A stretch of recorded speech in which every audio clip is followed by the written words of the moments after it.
그럼 도대체 인은 뭘까?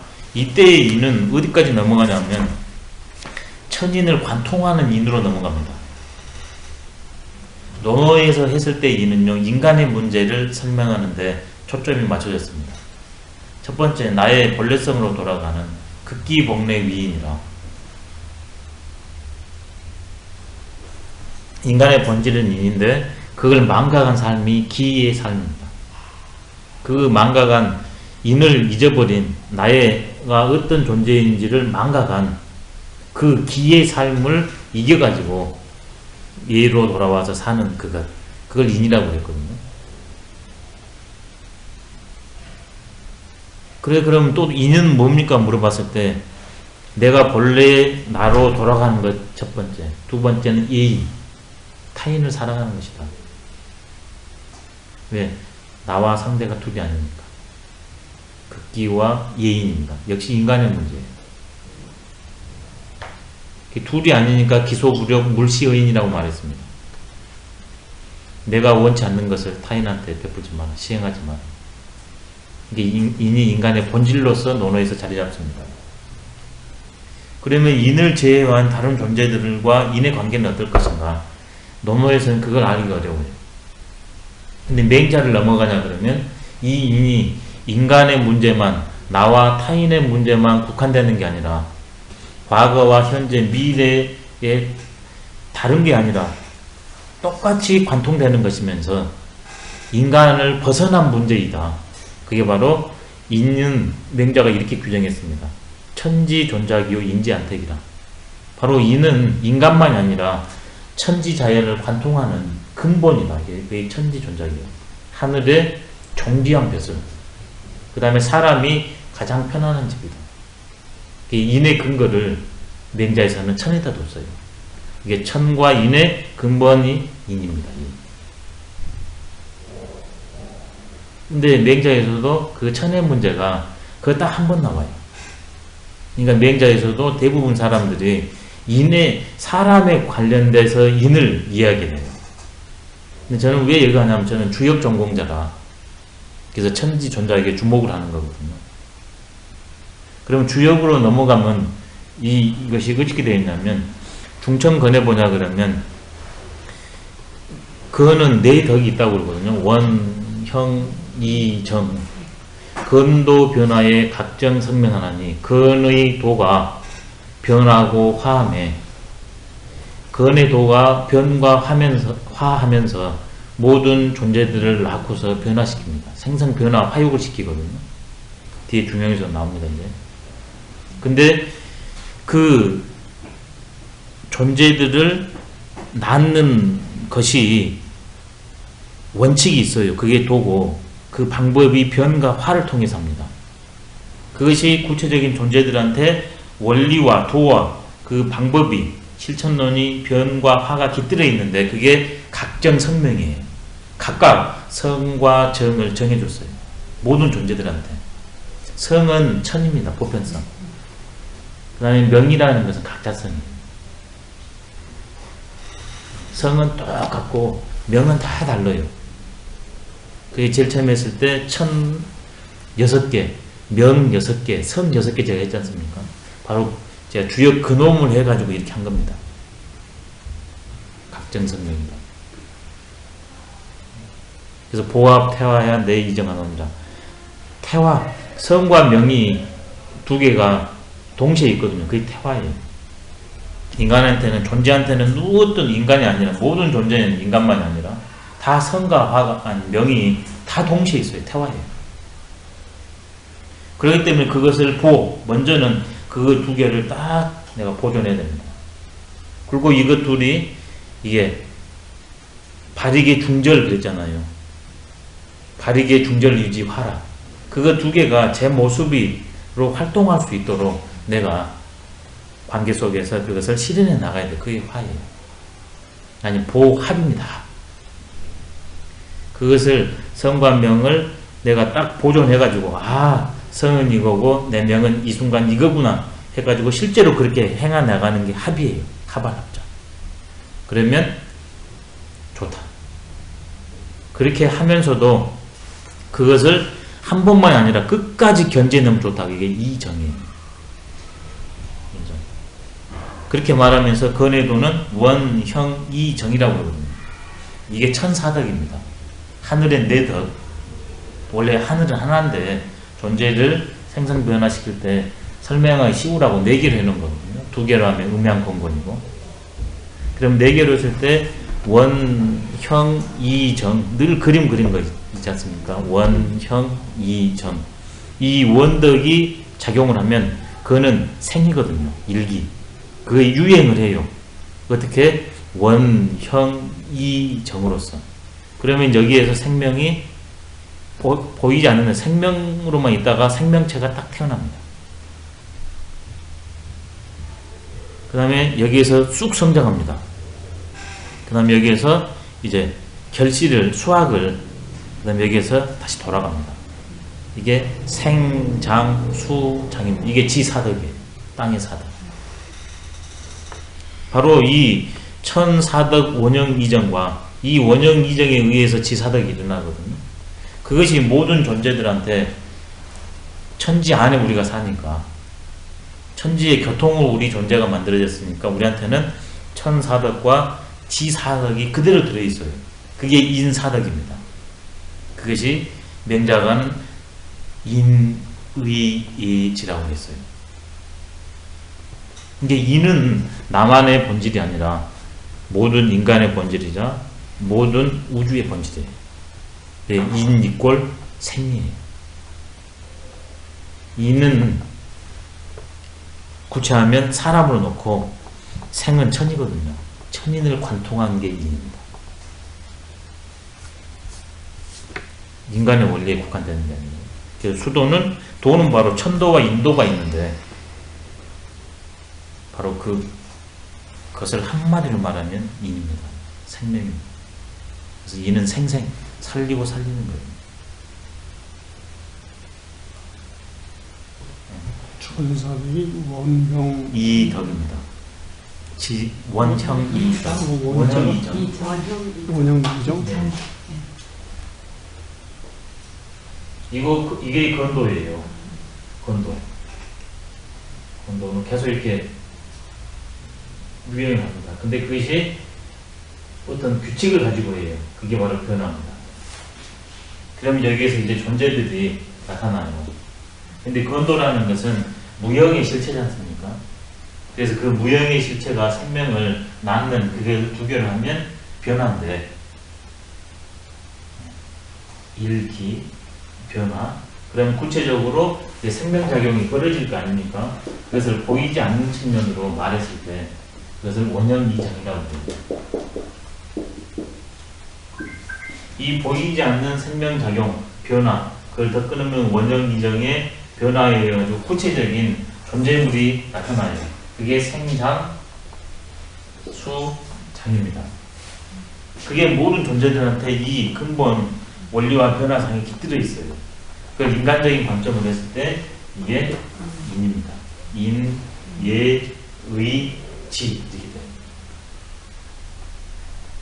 이게 인 이꼴 생이고, 이게 건이 원을 이 원형 이정을 하나로 줄이냐 그러면 이 원의 움직임에 불과할 뿐이잖아요. 그러지 않습니까? 원은 4개이면서 또 이 나머지 3개를 포함하고 있어요. 원이 없으면 이것들이 안 벌어지니까. 그러면 원 이꼴 건이고 건 이꼴 천이거든요. 천은 생이고 생은 바로 이런 변화를 통해서 만물을 내요. 만물을 내는 그 마음이 바로 사랑입니다. 그래 이제 성리학자들은 바로 어디까지 가버리냐, 이런 관점을 통해 가지고 인이라는 것은 천지 생물지심이다 그래버려요. 하늘과 땅이 만물을 낳는 그 마음이 바로 인이다 그래버립니다. 이제 완전히 천인을 관통시켜버렸네요. 인의 본질 규정에 있던 개념이 천인을 관통하는 개념으로 천지 생물지심으로 바뀌어버려요.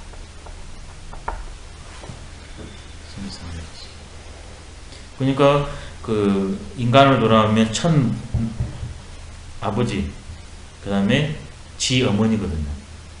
둘이가 사랑하는 마음이 있어야 구체적으로 이렇게 관계를 가져서 자식이, 형이 형성되잖아요.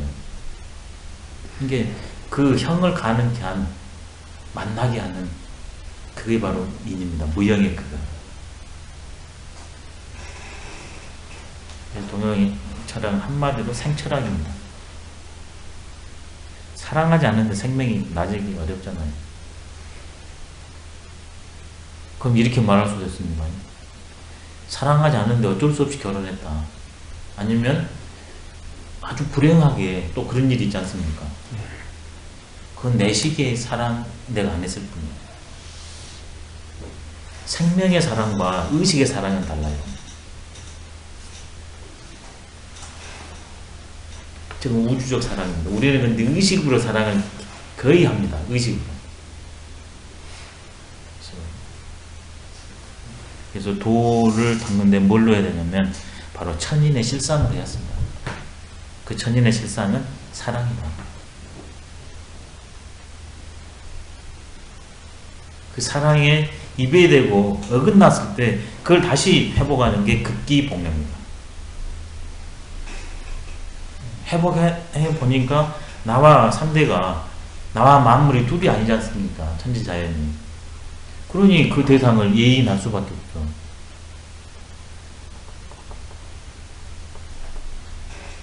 또 다른 나기 때문에. 근데 이 같은 생명끼리도 가깝고 멀고가 있지 않습니까? 사람끼리도 혈연이 가깝고 멀고가 있잖아요.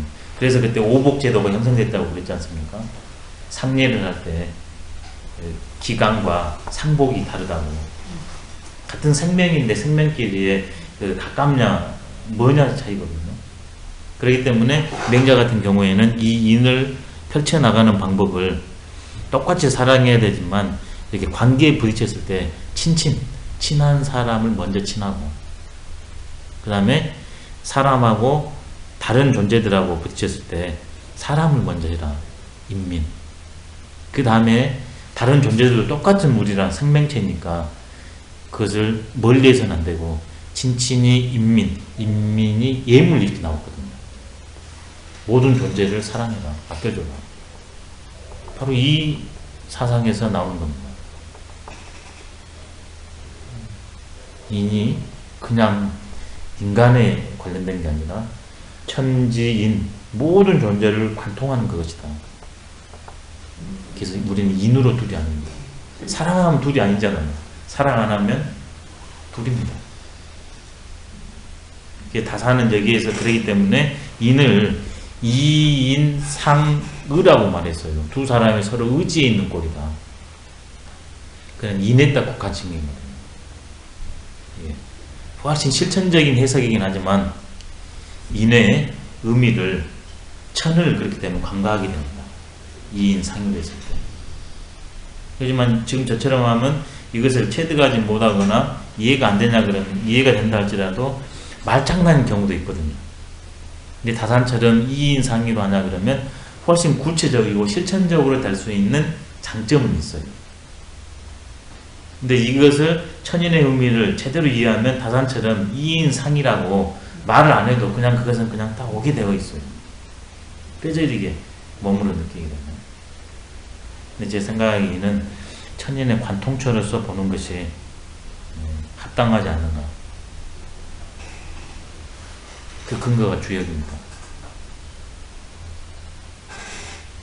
군자 체인이 조기장인이며 원형이정을 설명할 때 원자는 선지장이하여 이랬거든요. 이제 원형이덕 사덕을 설명하면서 인간으로 그걸 전환시킵니다. 천과 인을 다 잡고 있으니까. 그래서 원자는 선지장이하여, 원이라는 것은 선의 으뜸이고 형자는 가지하여, 형이라는 것은 가지, 아름답게 모이는 것이고, 이자는 의지하여, 이라는 것은 마땅하니 어울리는 것이고, 정자는 사지가 아니다. 정이라는 것은 일의 줄기이다. 그래서 체인이 조기장인이며 인을 체득하면 조기장인, 모든 사람의 어른이 될 수 있다. 그러잖아요. 인을 누구나 다 인이 나니까 그 인한 사람을 좋아할 수밖에 없어요. 그리고 그런 사람을 자연히 추대하니까 어른이 됩니다. 이게 중용에서 말한 대덕 필수명입니다. 인을 체득하는 게 대덕이에요. 그럼 그 사람은 자연히 추대해 주니까 장인, 필수명입니다. 필득기위라 그랬잖아요. 반드시 지위를 얻는다. 천명을 얻는다. 체인족이 장인입니다. 주역 중천검계 문헌전에서 말합니다. 그래서 유학을 주역을 통해서 유학을 보는 것과 주역을 통하지 않고 유학을 보는 건 달라요. 주역하고 가장 맥을 같이 가는 게 뭐냐면 이 중용입니다. 유학을 하는데 주역은 잘 모른다 쳐요. 계사전은 중용과 같이 가기 때문에 이해가 더 쉬워요. 그렇지만 거기에 계효에 대한 설명들은 이해를 못해요. 주역을 모르면. 그래서 주역을 이해하는 이가 유학을 말하는 것과 주역을 잘 몰라요. 그렇지만 중용을 철저히 이해하는 사람이 유학을 말하는 것과 그냥 논어나 대학만 맹자만 가지고 유학을 말하는 시경, 서경 유학 말하는 사람 맛이 다릅니다. 근데 이거 근거가 철저히 천인의 근거에 되어 있거든요. 그 다음에 생의 근거가 되어 있고.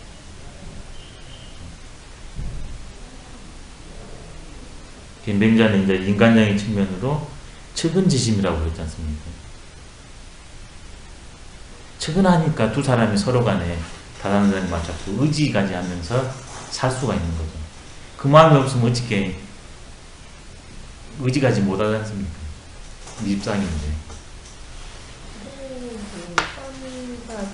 이거 얘기하실 말씀하실 때는 자연 순환의 원리 뭐 그런 걸로 딱 이해가 이제 되는데 근데 그 인간의 문제에서 인의 예지랑 이렇게 거의 같다고 이렇게 얘기하실 때는 그러니까 자연 순환의 걸로 생각했을 때는 그냥 그러니까 인이라는 거 어떻게 보면 자기를 버리면서까지 남을 측은지심이라는 게 그렇게 자기를 버리면서까지 남을 할 수 있는 그런 상황까지 가는 것이라고 볼 수 있는 건데 이게 그냥 자연에서 원리에서는 꼭 그렇지만은 않은 거거든요. 왜냐하면 생물이라는 것이 자기가 살기 위해서 다른 것을 하게 할 수도 있고 쉽게 말해 잡아먹을 수 있고 이런 원리가 있는 건데 그 자연의 원리가 그대로 인간의 그 인의예지를 그대로 유지한다는 게 알겠습니다. 그래서 이제 이 천인이 같이 가냐 같이 가지 않느냐. 그래서 서양은 이게 같이 가지 않는다는 겁니다. 그래가지고 동양 철학은 사실과 이게 사실이에요. 이게 가치 문제고 이게 동양은 같이 간다고 그러는데 거기는 달리 간다. 자연 법칙과 인간의 법칙이 다르다 이러거든요. 여기는 양육 강식이고 인간은 어느 정도 함의를 통해서 간다는 거거든요. 근데 동양에서는 뭘로 말하냐면 이 천이 생도 있고 사도 있어요. 천생천사는 하늘이 만물을 낳기도 하고 하늘이 만물을 죽이기도 하면서 도지이하라. 천의 법칙이 도거든요. 도의 모양새예요. 그러니까 지금 그렇게 되면 이 문제가 이제 해결이 됩니다. 생만 있는 게 아니라 사가 있어요. 사만 있는 게 아니라 생이 있어요. 그래서 이것이 인간으로 보면 이 측면이 인이고 이 측면이 의해라는 거예요. 생의 측면이 인해라는 거고 사의 측면이 의해라는 겁니다. 근데 이 사가 꼭 사로서 끝나버리냐? 그게 아니라 다시 이 생으로의 전환을 깨게 됩니다. 그래서 이걸 대생이라고 해요. 대상극이라고 합니다. 이건 상생법칙이고 이건 상극법칙이거든요. 자연법칙은 대상극이에요. 상극인데 그놈으로 상대를 끝내버리는 게 아니라 새로운 삶이 열어지고 그걸 통해서 천지가 계속 순환합니다. 동시에 있다는 것을 아시면 좀 좋답니다. 그래서 이 앞에서도 이렇게 제자를 배제하고 막 심었어요. 싹수가 있어요. 그런 거 독도적인 문제입니다. 그 다음에 이제 때가 지나가지고 이제 죽으려고 기울어요. 그럼 하늘을 뽑아버립니다. 이게 바로 천생, 천살이거든요. 근데 뽑아가지고 다른 존재가 여기서 나고 내가 이게 이렇게 해가지고 영양분이 되고 나는 새로운 에너지체로 바뀌거든요. 바로 그것이 인간한테 돌아와가지고 인간한테 그런 것이 있답니다. 근데 그거에 이배돼 버리면 이제 그걸 기의 삶이라고 그래요. 그래서 이 생과 사를 바로 생명의 원리대로 다시 돌아가는 게 극기 공대로입니다. 서양에서는 아까 말씀대로 이거 첫 인간 법칙과 자연 법칙은 둘이라고 보는데 동양은 둘이 아니다. 왜? 천의 법칙에 생사, 상생과 상극이 동시에 들어있고 그 다음에 이 상극 법칙은 그걸로 딱 끝나는 게 아니라 약육강식이 아니라 대상생을 고리를 연결하는 거기 때문에 그걸 인간으로 봤을 때 상생에 관련된 게 인이라면 굳이 크게 나눴을 때요 상극에 관련된 게 의다. 왜? 제재를 가하는 상입니다. 그러지만 내가 상대를 제재를 가하는 것은 상대를 제거하는 게 아니라 그 사람을 원래 자리로 돌리기 위해서 제재를 가하잖아요. 근데 그게 바로 하늘의 생명 법칙을 내가 갖고 있기 때문에 그게 가능하다고 보는 거거든요. 그러니까 이런 것이 바로 수도에서 도입니다. 이건 동양의 도고 서양의 도는 또 달라요. 그러니까 그걸 다 인정해 줘야 되는데 여기에서도 그런 여러 도로가 있는데 그렇지만 그 도의 정점에 가면 뭐냐 핵심은 인이다. 그놈으로 도를 판가름해야 쓴다. 이게 중용처자의 의도인데 이건 너무 합당하다고 저는 보는 측면입니다. 수도인입니다.